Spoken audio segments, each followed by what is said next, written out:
4-3-10 मांझ महला पंजवा। जित कर फिर सुहाग मनाया, तित कर सखिए मंगल गाया। अनद विनोद तित्ते कर सो है, जो तन कंत सिगारी जियो।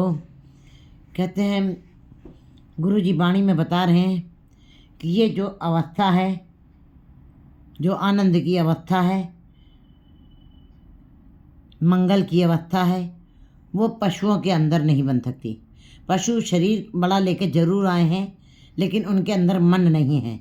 ये अवस्था देवताओं के अंदर भी नहीं बन सकती है, क्योंकि देवताओं के अंदर प्रकाश जरूर हुआ है, लेकिन उनको ये देही नहीं मिली है। ये वाली अवस्था केवल मनुष्य जन्म में ही प्राप्त होने के ऊपर ही ये अवस्था बनती है। कोई और हर एक की अवस्था नहीं बन सकती है। किसके आत्मा रूपी घर में ये अवस्था बनेगी? जो जीव स्त्रियाँ सदा ही गुरु के शब्द के साथ जुड़ करके परमात्मा के नाम के साथ जुड़ी हुई हैं और जब किसी की सूरत शब्द के साथ जुड़ जाती है, जब किसी की सूरत शब्द के साथ जुड़ जाती है और उसका ध्यान शब्द के साथ जुड़ा है और शब्द के साथ जुड़ करके उसने अपने परमात्मा पति के साथ संबंध बना लिया है और उसी को अपना सुहाग बनाया है। परमात्मा पति को ही सुहाग बनाया है। तित कर सखिए मंगल गाया। ऐसी जीव स्त्रियों के हृदय में ही परमात्मा पति वास करता है और परमात्मा के पति के मंगल गीत गायन किए जाते हैं। ऐसे ही आत्मा रूपी घर के अंदर परमात्मा के मंगल गीत गायन होते हैं।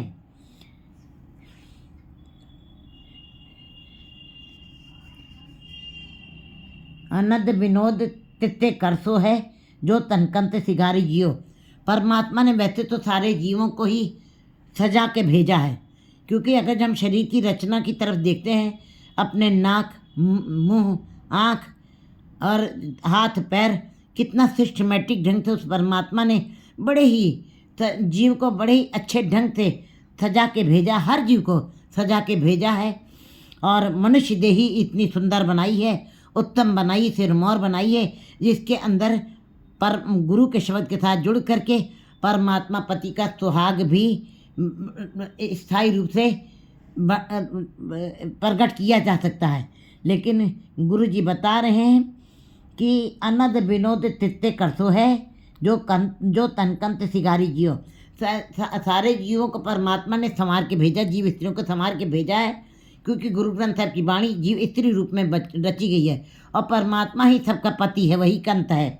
लेकिन कहते सजा के तो सबको भेजा, लेकिन संवार के भेजना। संवार मीन्स कि जैसे स्त्री सज के आई है परमात्मा के दरबार से, लेकिन जब गहने सुंदर वस्त्र पहन लेती है तो संवर जाती है और ज़्यादा सुंदर लगने लगती है, अप्सरा प्रतीत होने लगती है। इसी प्रकार जिस जीव के अंदर, स्त्री के अंदर परमात्मा नाम की प्रकाश की कणी डाल देता है, नाम की ज्योत डाल देता है, वो संवारी गई हैं। जैसे इकना पांडे साजन एक चूल्हे रहन चढ़े, जैसे बर्तन तो सारे बना के भेजे, सारे जीव स्त्रियाँ सब बर्तन ही बन के आए हैं, लेकिन एक बर्तन जो कढ़ाई और कुकर और पैन, इनको सजा, ये भी बर्तन हैं, लेकिन इनको सजा है चूल्हे के ऊपर सवार होंगे, ये काले ही रहेंगे सदा ही। और एक डाइनिंग टेबल के बर्तन है जो सजे भी हैं और संवरे भी हैं और उनके अंदर चमक भी है और उनको सदा ही सजा के रखा जाता है। इसी प्रकार जिन जीव स्त्रियों के अंदर परमात्मा के नाम के मंगल गीत गाए जा रहे हैं, जिन्होंने गुरु के शब्द के साथ अपना ध्यान लगाया है, उसी के अंदर अपने ध्यान को जोड़ा है, उसी हृदय रूपी घट के अंदर परमात्मा के मंगल गीत गाए जाते हैं और उन्हीं के अंदर आनंद विनोद सदा के लिए वो खुशियाँ ऐसी जीव स्त्रियाँ मानती हैं। उनका वो खेड़ा, उनका वो आनंद कभी ख़त्म नहीं होता है। वो सदा के लिए आनंद मानती हैं, विनोद करती हैं, केल करती हैं। तित कर सो है, जो तन कंत सिगारी जो, वो हृदय सदा के लिए ही सुंदर हो जाता है, सुहापन से भर जाता है, क्योंकि नाम अपने में सुहापन है, नाम अपने में सत्य है, नाम अपने में सुंदरम है। इसी प्रकार जिस जीव के स्त्री के अंदर परमात्मा के नाम का शब्द गूंज रहा है, वो हृदय घट भी, जीव स्त्री का घट भी शोभायमान हो जाता है, सुंदर होने लगता है, सुंदर हो जाता है। जो तनकंत सिगारी जियो, जिसको कंत ने अपने धुर दरगाह से ही उसको सजा के और संवार के भी भेजा है। सा गुणवंती सा वडपाकण, ऐसी जीव स्त्रियाँ गुणवंती होती हैं। परमात्मा क्या है? परमात्मा गुणों का सागर है। और जो जीव स्त्रियाँ उस शब्द के साथ जुड़ती हैं, गुरु के शब्द के साथ जुड़ करके नाम की कमाई करते हैं, वे भी गुणवंती हो जाती हैं।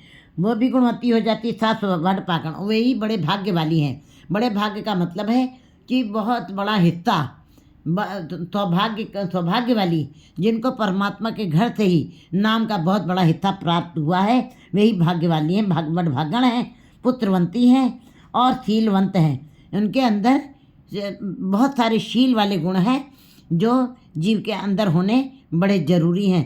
सबर, संतोष, दया, प्रेम, ये सारे गुण शीलता के चिन्ह हैं। सुहागने, ऐसी जीव स्त्रियाँ सदा सुहागने बनी रहती हैं। रूपवंत था, वे रूपवती भी होती हैं।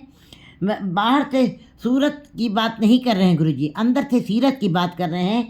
जीहो निर्मल बाहरो निर्मल, बाहरो निर्मल जीहो त निर्मल।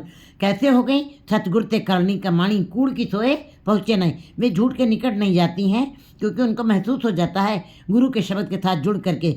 मंथा सच थमाणी, उन्होंने अपने मन के अंदर, अपने हृदय रूपी घट के अंदर उस सच को ही आभास किया है, सच का ही अनुभव किया।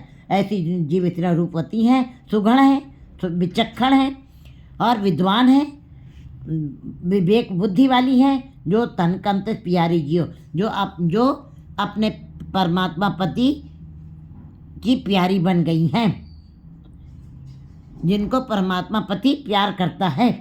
आचारवंत शाही प्रधान, और वही आचारवंत, उनके आचार विचार बहुत ही सुंदर हैं। उनका उठना बैठना खाना पीना सब मर्यादित है। और वे शाही प्रधान कहते पंच प्रवान पंच प्रधान पंचे पावे दीर्घमान। ऐसी जीव स्त्रियाँ प्रवान हो गई हैं, ऐसी जीव स्त्रियाँ प्रधान मानी जाती हैं। उनकी शोभा चारों दिशाओं में बनी रहती है। सब श्रृंगार बने तिस ज्ञाने, और सारा श्रृंगार ऐसी जीव स्त्री का परमात्मा के ज्ञान के द्वारा ही ऐसी शोभा, ऐसा श्रृंगार उसका बन चुका है। सा कुलवंती, ऐसी जीव स्त्रियाँ कुलवंती हैं, अपने कुल को बढ़ाती हैं, कुल की शोभा बढ़ाती हैं, मर्यादा बढ़ाती हैं, मान बढ़ाती हैं। तिसकी सा कुलवंती सा सबराई, जो पिर के रंग सवारी जियो, जो परमात्मा पति कंत के द्वारा सजाई तो सभी गई हैं, जो संवारी भी गई हैं। संवारी का मीत है जिनके अंदर परमात्मा ने अपने नाम का भी अंश डाल के भेजा है।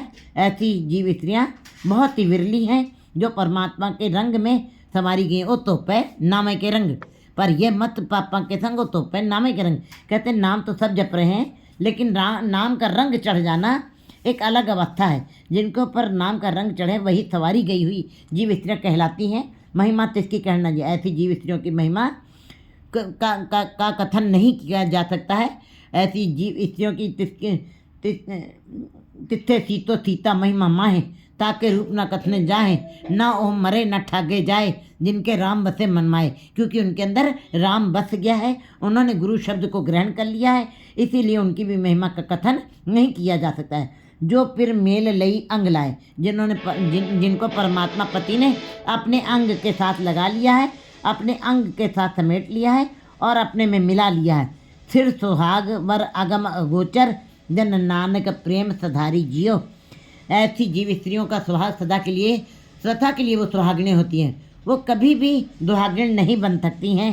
वर अगम अगोचर, क्योंकि उनको परमात्मा पति का सुहाग प्राप्त हुआ है, जो अगम है, जो अगोचर है, जो इन संसारिक आँखों से दिखाई नहीं दे सकता है। इतना गहरा है जिसकी गहराई ये आँखें, संसारिक आँखें माप नहीं सकती हैं। वो इतना गहरा, जन नानक प्रेम सधारी जियो। ऐसी जीव स्त्रियाँ जो उसके प्रेम के साथ ही सधारी, उन प्रेम के साथ जुड़ी हुई हैं और उसके अंदर ही एक मिक हो गई हैं, उसी के साथ उनका मिलाप हो गया है। 4 4 11।